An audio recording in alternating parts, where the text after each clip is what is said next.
we've now had 3 months in a row where the inflation expectations have come in, or the inflation readings have come in higher than expectations.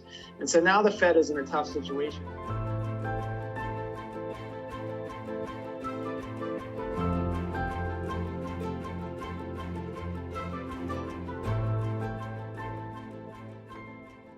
This is Stan Barnes, and we would like to welcome you, our listeners, to the 19th edition of Barnes Quarterly. Spring is in full force here in Tallahassee. We had the Masters Golf Tournament in my hometown a couple of weeks ago. We have a great event coming up this weekend here in Tallahassee. Word of the South is going to be taking place down at Cascades Park. The weather, at least right now, is beautiful, and the pollen has subsided. And one thing that's near and dear to Eddie's heart is, of course, it's turkey season here. Just wrapped up. My wife will be happy. At any rate, we, as usual, have Chris Zaccarelli here with us to sort of give us his thoughts and commentary on the markets. One other thing, I'd just like to take a moment for mission here. I was speaking with a client, one who's been a longtime client and good friend of mine, really since I got into the business here in Tallahassee. And he asked me the question if I was a certified financial planner, which was kind of a wake-up call for me because I thought we were doing a pretty good job of explaining our qualifications, but that kind of hit me in the head when he asked that question. And both Eddie and I actually are certified financial planners. That's what that CFP at the end of our name means. And basically, in order to get that designation, you have to go through a fairly rigorous study program that includes many areas of financial planning, not just investment management or security selection, but we get into estate planning, insurance, as well as being able to work with your advisors, CPAs and tax attorneys on every aspect of your financial planning. We've made a considerable investment in some platforms that aid in us giving you a good picture of your overall financial plan. And so, yes, we are certified financial planners, and we are reminded that we are every year when we have to satisfy our continuing education requirements, which are usually pretty rigorous. So at any rate, if you have any questions about that designation, it is conferred on us by the American College, the College of Financial Planning. And if you were unsure about what our capabilities are of helping you or would need some help in looking at your financial future, please don't hesitate to reach out and give us a call.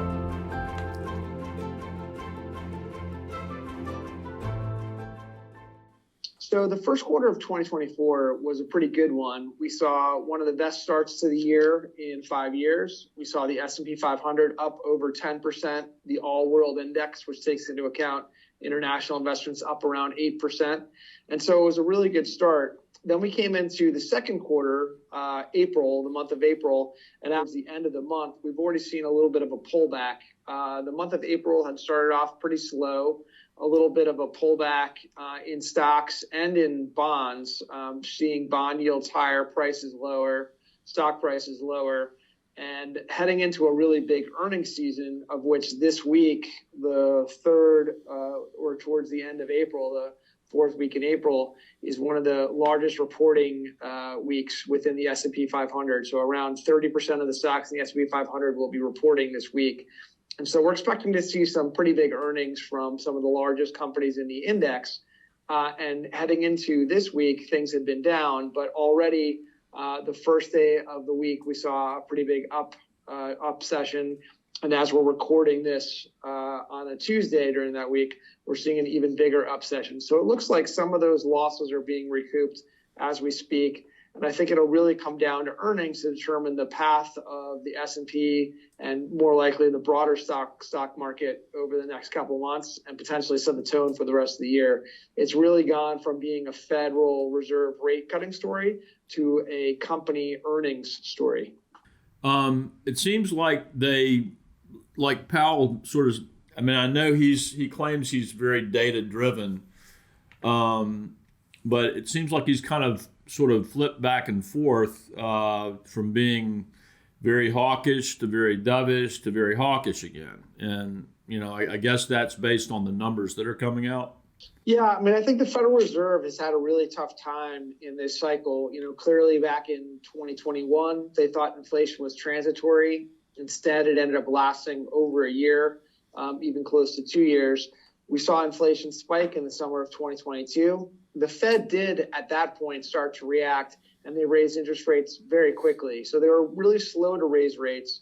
But once they began raising rates, they raised them at a pretty quick pace and to a pretty high level. And so as we stand right now, the Fed funds rate's between 5.25% to 5.5%. Inflation has come down quite a bit from 9% down to the 3 to 4% range. So they've made a lot of progress.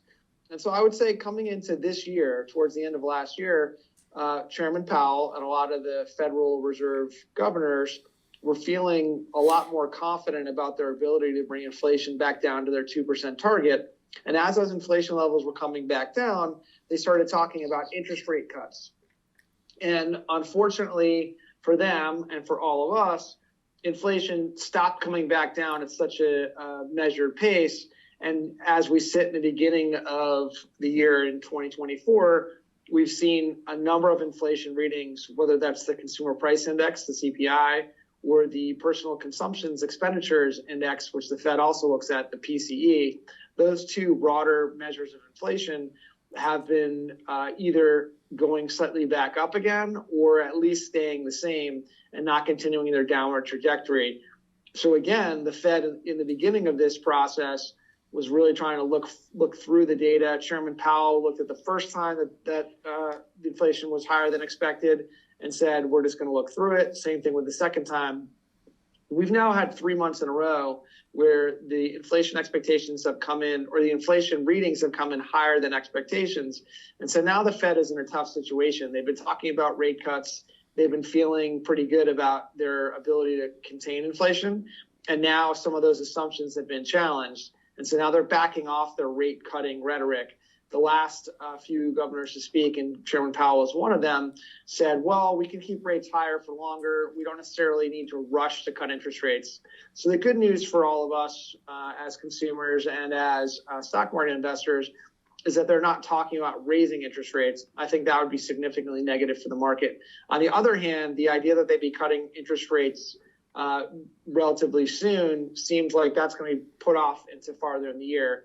I still think it's possible that they get 1 or 2 rate cuts in this year, but clearly they're not going to be able to start as quickly as they would have liked, given the inflation data. And really, that's going to be what's driving their decision-making process going forward. If inflation does continue to come back down, like it did for most of last year, they'll have the ability to cut a little bit sooner. However, if inflation remains stuck or sticky at the current levels, then it's more likely that they're going to leave rates higher for longer. And so that's really the dynamic that we're seeing in the bond market as well as the stock market as investors are recalibrating to the new normal. Okay, and just to extend that a little bit, not to oversimplify, but as investors, we care about which way interest rates are going because obviously if interest rates come down, the cost of capital for businesses is less, the cost of capital for consumers is less, and so that tends to stimulate the economy and also stock prices, correct?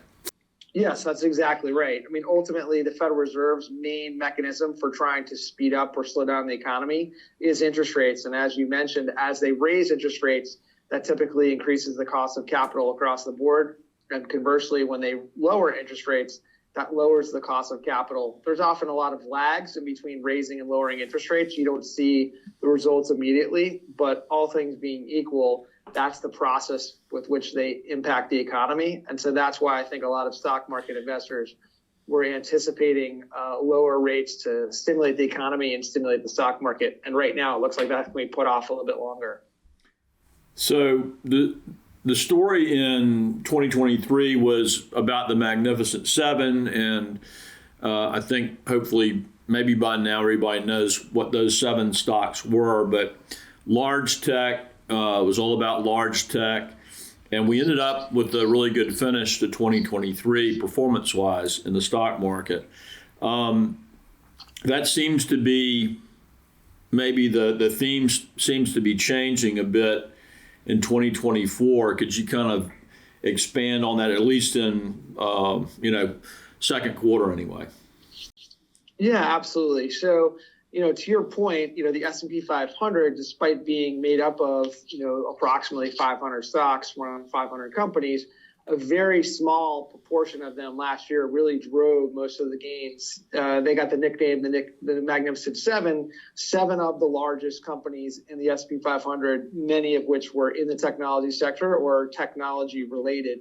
And so those big companies drove most of the rally for at least the first 3 quarters of 2023, if not for most of the year. What we saw at the end of 2023 in that fourth quarter, we saw a little bit of a broadening out of the rally. We saw a lot more of the S&P 500 start to move higher and to contribute to the overall gains. And that's what we've seen again in 2024. A little bit less in the first quarter, still a little bit of a heavy concentration within those large tech names. But at least up until this week, we'd seen the tech names really sell off, and some of the other companies within the energy sector, within the financial sector, even within the industrial sector, continue to do better on a relative basis than some of those technology companies. Now, again, as we speak, this week is going to be a very big week for tech earnings as well as for many earnings in the S&P 500. And we are seeing a little bit of a tech rally yesterday and today. So we could be seeing more of that Magnificent Seven or a subset of those sevens dominance within the stock market. But for a healthy stock market, you really want to have the majority, if not all of the companies doing well, not just a very narrow minority of companies, which makes the rally a little bit more fragile. Well, to turn away from the stock market for a minute and talk about bonds and fixed income, I was at a wedding this weekend and happened to run into a guy who's from Tallahassee, who's a managing director at Raymond James down in Tampa, St. Pete, and he said he's been in the bond area for probably the last 7 or 8 years, and he said that for the first time in that long a period of time, people are actually interested in investing in bonds, and so should investors be spending maybe a little more thought on what sectors of the fixed income or bond market they should be investing in? Are there opportunities there? What are your thoughts? Yeah, so I think that's an interesting point. Given that since the global financial crisis, the Federal Reserve has largely kept interest rates close to zero, at least on the short end, as far as the overnight rate. And that's had an impact up and down the curve within fixed income all across the board. And so we've seen relatively low yields across the board for fixed income for a long time now, over 15 years. And to your friend's point, it's been a few decades since yields have been higher for a meaningful period of time. So as the coupons or the yields go higher on fixed income, that definitely makes them a lot more attractive on a relative basis versus other investments. So right now, as we speak, the 10-year Treasury is around 4.6%. That's a pretty good yield. That sure beats, what we were seeing in the low 2s, low 3s for much of the last couple decades. And so that's gotten, I think, investors interested. Likewise, when you look at municipal bonds, which are tax advantaged or tax free for most investors, or you look within corporate bonds, which is lending to companies as opposed to just lending to the federal government, you have the opportunity to either earn more in the case of corporate bonds, or in the case of municipal bonds, potentially your tax effective yield, the amount of money that you keep after taxes, could potentially be higher than what you would get from just investing in some of the other fixed income opportunities. So I'd say within fixed income, there's a couple interesting areas. Municipal bonds are a lot more interesting, again, because yields are higher in general. For those people who are in higher tax brackets, that might be something worth looking at, a way to earn a higher yield that's tax-free, and in some cases on a tax equivalent basis, even higher than you can earn otherwise. The other part of the market that we've been looking a lot at for the last probably 6 to 12 months has been just off investment grade. So a lot of people are familiar with blue chip stocks. Within bonds, there's a similar concept where there are blue chip companies that issue debt. That's considered to be very, very safe. Think some of the largest companies in America. And so because they're so safe, they don't have to pay as high a rate of interest in order to attract lenders. And so those yields have been relatively low, all things being considered, even though yields in general are higher. Whereas if you look in the high yield area, those types of companies, which are typically considered a little bit more risky, have higher yields in order to compensate you for that extra risk. We've been trying to look somewhere in between. We're looking for those bonds that are just off of investment grade, slightly a little bit more of a credit risk than your truly safest blue chip companies, but we're not looking to get to take too much risk and go into those more risky kind of companies. So just off of investment grade, sometimes people will call them fallen angels for those types of companies that had been investment grade and were just off that. And the reason we're looking there is we think they still have pretty good credit qualities, clearly not as good as a blue chip company, but they offer significantly higher yields compared to those companies. So I'd say those are two areas that we've been looking at a little bit more closely and we think are interesting at this time.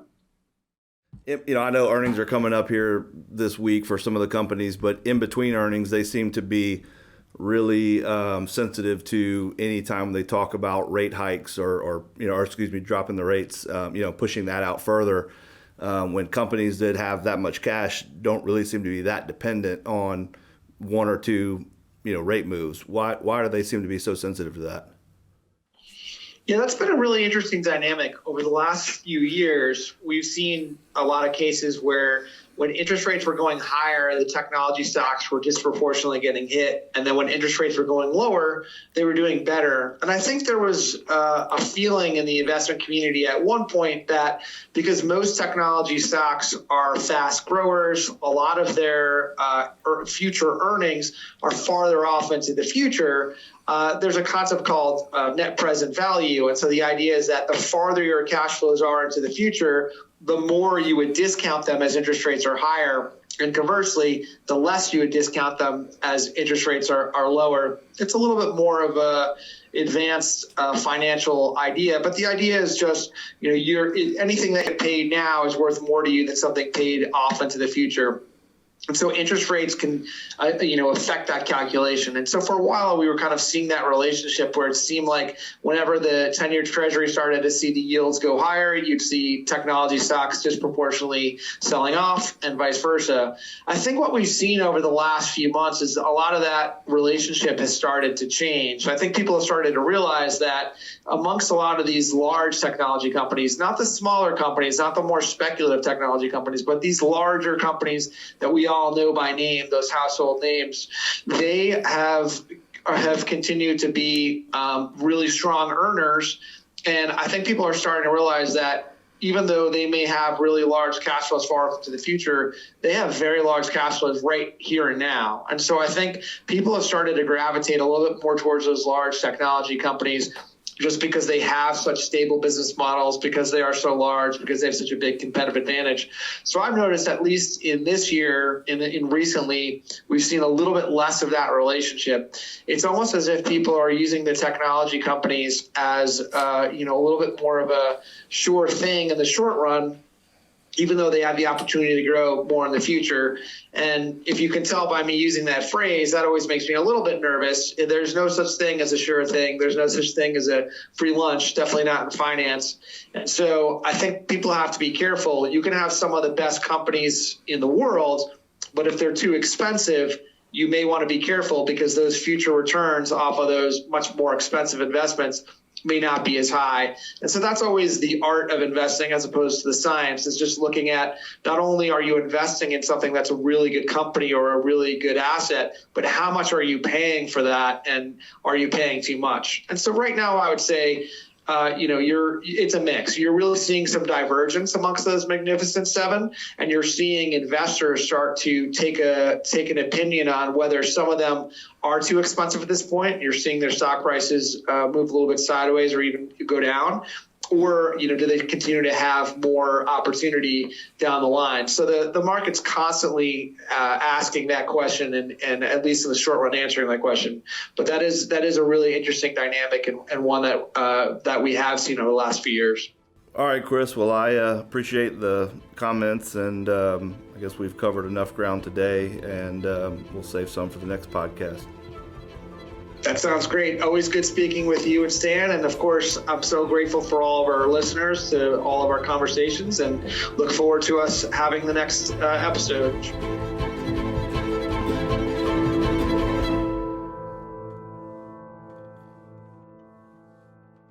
Chris Zaccarelli of Independent Advisor Alliance are independent entities and not related or endorsed by Barnes Capital Group or LPL Financial.